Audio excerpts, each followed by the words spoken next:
Bapak Ibu saudara-saudariku yang terkasih dalam Kristus Yesus, kita bertemu lagi dalam sapaan Tuhan hari ini, Kamis tanggal 17 Desember tahun 2020. Namun sebelumnya mari kita bersatu dalam doa.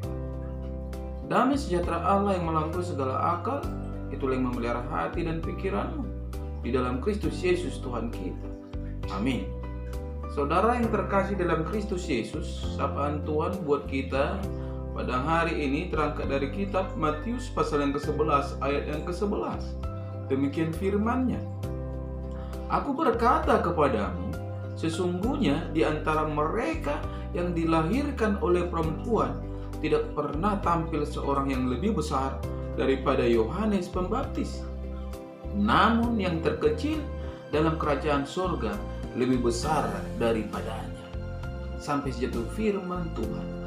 Saudara yang terkasih, saya mengangkat tema dari kebenaran firman ini, yaitu terkecil dalam kerajaan surga.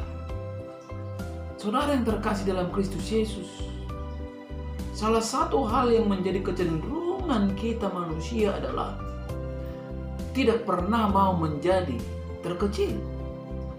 Karena menjadi terkecil itu menurut kita adalah menjadi sesuatu yang dipandang memiliki makna yang negatif.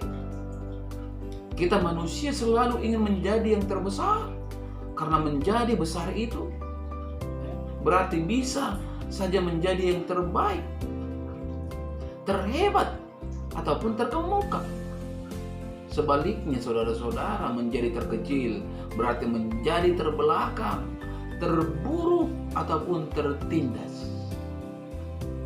Yesus saudara-saudara melalui sapaan kita hari ini justru memberikan ajakan yang berbanding terbalik dengan kecenderungan dan pola pikir kita manusia.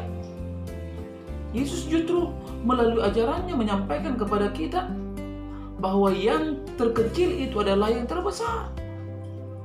Yesus mengatakan, sesungguhnya di antara mereka yang dilahirkan oleh perempuan tidak pernah tampil seorang yang lebih besar daripada Yohanes Pembaptis. Namun yang terkecil dalam kerajaan surga lebih besar daripadanya.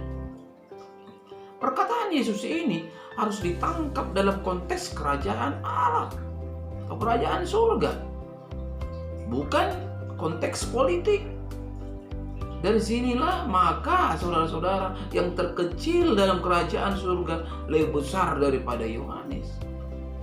Di hadapan kerajaan surga, semua kriteria mengenai kebesaran berubah.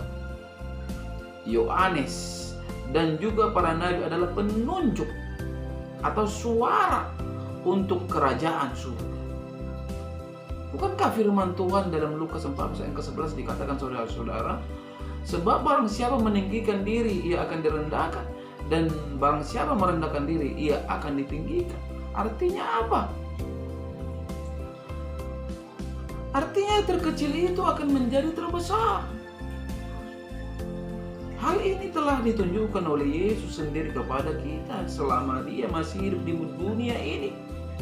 Ia telah merendahkan dirinya sampai ke titik nol, dan bahkan ia telah merendahkan dirinya dengan mengambil rupa seorang hamba yang kemudian rela mati di kayu salib. Dia telah merendahkan dirinya untuk mati dengan cara yang paling aib, di mana ia mengalami bentuk kematian yang paling hina dan terkutuk yang paling menyakitkan. Namun demikian saudara-saudara, kemudian dia diangkat Allah. Yesus diangkat Allah menjadi yang terbesar di dalam kerajaan surga. Keteladanan Yesus dalam menunjukkan diri sebagai terkecil menjadi contoh bagi kita dalam menunjukkan kerendahan hati dalam hidup ini. Yohanes Pembaptis menjadi terbesar bukan karena ia telah melakukan hal-hal besar dalam hidupnya menurut kacamata dunia, melainkan karena kualitas kerendahan hati yang telah ditunjukkannya dalam kehidupannya dengan mengakui kebesaran dan keagungan Allah yang nampak dalam diri Yesus. Keteladanan Yesus dan Yohanes Pembaptis menggerakkan kita saudara-saudara dalam menunjukkan kekecilan kita yang tampak dalam kerendahan hati akan menggiring setiap orang, yang akan menggiring kita menjadi terbesar dalam kerajaan surga. Saudaraku yang terkasih dalam Kristus Yesus, melalui sapaan ini kita diajak untuk memahami bahwa mengikut Yesus itu bukanlah berbicara tentang berupaya untuk menggapai nama besar atau terkenal, ya. Tetapi mengikut Yesus adalah tentang bagaimana kita bisa hidup dalam kerendahan hati, jauh dari kesombongan dan kecongkakan, serta selalu memandang Yesus sebagai Tuhan yang patut dipuji dan disembah. Begitu saudara-saudara,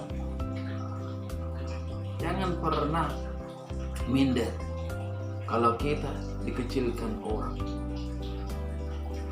Yang pasti kita tidak kecil di mata Tuhan. Itu yang paling penting. Untuk apa kita besar di mata manusia tetapi kecil di mata Tuhan? Mari menjadi orang-orang yang besar di mata Tuhan. Oleh kita bisa hidup di dalam kerendahan hati. Amin. Kita bersatu dalam Tuhan. Terima kasih Bapa di surga untuk kebenaran dari firman-Mu yang telah berkumandang melalui media YouTube ini di pagi hari ini, yang mengajak kami Tuhan untuk melihat yang terkecil di kerajaan surga adalah yang terbesar di muka bumi ini, adalah yang terbesar bagi dunia ini. Ya Tuhan, mari Engkau menerangkan kebenaran firman-Mu yang melekat di dalam kehidupan kami, kehidupan setiap para pendengar dimanapun berada. Izinkan Tuhan kebenaran firman-Mu bisa berakar dan berbuah di dalam kehidupan mereka, sehingga mereka Tuhan menjadi pribadi-pribadi yang selalu mempermuliakan nama Tuhan dalam setiap kehidupan. Tuhan, pada saat ini mari Engkau berikan mereka kekuatan ketika mereka lemah.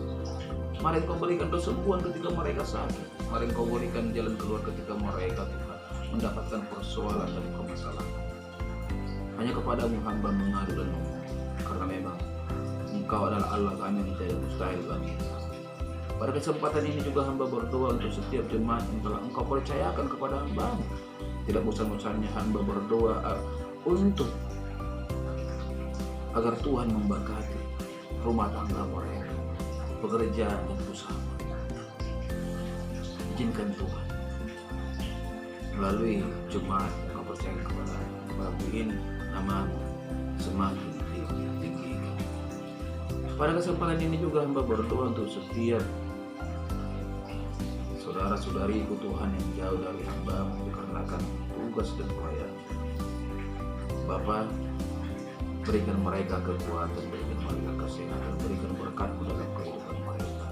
Khusus Tuhan itu aku yang lagi dalam keadaan sakit, itu Ella, itu Elga, itu Roma. Balik bungkus mereka Tuhan dengan kuasa-Mu sehingga mereka mendapatkan kuasa kesembuhan.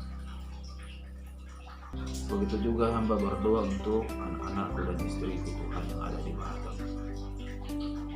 Berkati hidup mereka Tuhan, jadikan mereka alat yang membawa banyak jiwa-jiwa semakin memuji dan mempermuliakan nama-Mu.